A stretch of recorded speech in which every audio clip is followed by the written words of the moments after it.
দুঃস্বপ্নগুলো ঠিক মাথা ব্যথার মতো, ওষুধ খেলেও বারবার ফিরে আসে। থাইল্যান্ডের সেই পুরনো ভিলার স্মৃতিগুলো আমার মাথার ভেতরে বসে থাকা এক ধরনের ভাইরাসের মতো, যা কোনোভাবে মোছা যায় না। আমি তখন 16 বছরের। আমার নাম লামিয়া। মা, আমি আর আমার সেই সৎ বাবা রবিন, আমরা একসাথে গিয়েছিলাম থাইল্যান্ডে। মা রবিনকে বিয়ে করার পর আমাদের জীবন হঠাৎই যেন আন্তর্জাতিক সিনেমায় দৃশ্যে পরিণত হলো। আগে যেখানে জীবন ছিল সস্তা চাইনিজ হরর ফিল্মের মতো, ঠিক তার বিপরীতই তা হয়ে গেল ইউনিভার্সাল স্টুডিওর মতো ভূতের বাড়ি। কেউ ভাবতেও পারেনি এক হঠাৎ করা ভ্রমণ এইভাবে হঠাৎ করা এক দুঃস্বপ্নে বদলে যাবে। ব্যাংককে পৌঁছে মায়ের ব্যবসায়িক পার্টনার আমাদের জন্য থাকার ব্যবস্থা করেছিলেন। শুনলাম একটি বহু বছরের পুরনো ভিলা। শুনে প্রথমে ভালোই লেগেছিল। আমি ভাবলাম আশা করি অন্তত ওয়াইফাই থাকবে, না হলে ভ্রমণটাই মুশকিল। ড্রাইভার ভাঙা ভাঙা চাইনিজে কথা বলছিল। শুনে মনে হচ্ছিল কোনো এআই অনুবাদক কথা বলছে। শেষমেশ পৌঁছালাম ভিলায়। বাহ্যিক দিক থেকে বাড়িটা রাজকীয় হলেও আমার চোখে পড়েছিল এক অস্বস্তিকর ব্যাপার।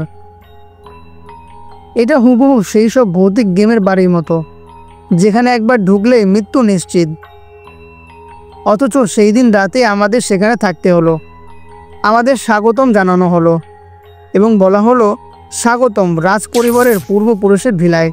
এই কথাটি বলল গৃহ পরিচালক শাহিন মিয়া। আমরা বললাম, রাজ পরিবার? মা বা রবিন কেউ আমাকে এই কথা বলেনি যে এই বাড়িটি এত বড় সড়ো পরিবারের ঐতিহ্য। শাহিন মিয়া জানালো, এটা বিশেষভাবে আপনাদের জন্যই ব্যবস্থা করা হয়েছে। মা আর আমি উঠলাম দ্বিতীয় তলায়, রবিন থাকলো নিচ তলায়। ভিতরে ঢুকে ঠান্ডা শিরশিরে হাওয়া, বাইরে তখনও প্রচণ্ড গরম, অথচ ভিতরে হাড় কাঁপানো শীতলতা। আমাদের ঘরটা অদ্ভুত লাল রঙে সাজানো, আয়নাটা বিছানার ঠিক সামনে। মনে হলো কেমন অশুভ কিছু। বাথরুমটাও ভুতুরে, কল থেকে টপ টপ করে পানি পড়ছে। জানালা দিয়ে নিচে তাকাতেই দেখি ডজনখানেক কুকুর বাঁধা, তাদের ঘর যেন মানুষের মতো সাজানো। মায়ের কানে কানে বললাম, এত কুকুর রেখেছে কেন? কোনো কিছু থেকে রক্ষা পাওয়ার জন্য নাকি? মা কড়া স্বরে বললেন, অযথা ভাবিস না, ঘুমিয়ে পড় চুপচাপ। কিন্তু সেই রাতে কিছুক্ষণ পরে শুরু হলো ভয়ঙ্কর কিছু। আমি হঠাৎ দেখি বিছানার পায়ের কাছে দাঁড়িয়ে আছে এক দম্পতির লাল পোশাকে। আমার শরীর ঠান্ডা হয়ে গেল। চিৎকার করে মাকে ডাকলাম। মা হতবাক হয়ে বললেন, তুমিও দেখেছো? মানে উনিও দেখেছেন? আমরা দৌড়ে রবিনকে ডাকলাম।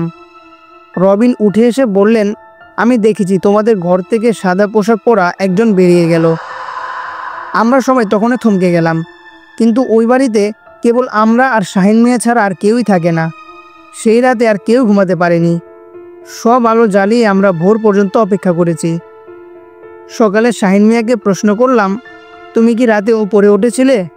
এখানে তোমার পরিবারের কেউ থাকে? সে মাথা নাড়ল, না, আমি সব সময় নিচে থাকি, উপরেও যাই না, আর এখানে অন্য কেউ থাকেও না।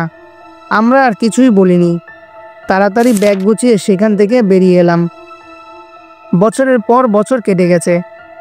এই ঘটনার কথা আমরা আর কখনো আলোচনাও করিনি। কিন্তু আজও মাঝরাতে প্রায় ঘুম ভেঙে দেখি সেই লাল পোশাকের দম্পতি আমার বিছানার পাশে দাঁড়িয়ে আছে, নীরবে আমার দিকে তাকিয়ে। কিছু ভয় আছে, যা একবার জীবনে ঢুকে গেলে আর কখনো চলে যায় না। আত্মার গভীরে ছায়ার মতো থেকে যায় সারা জীবনের জন্য।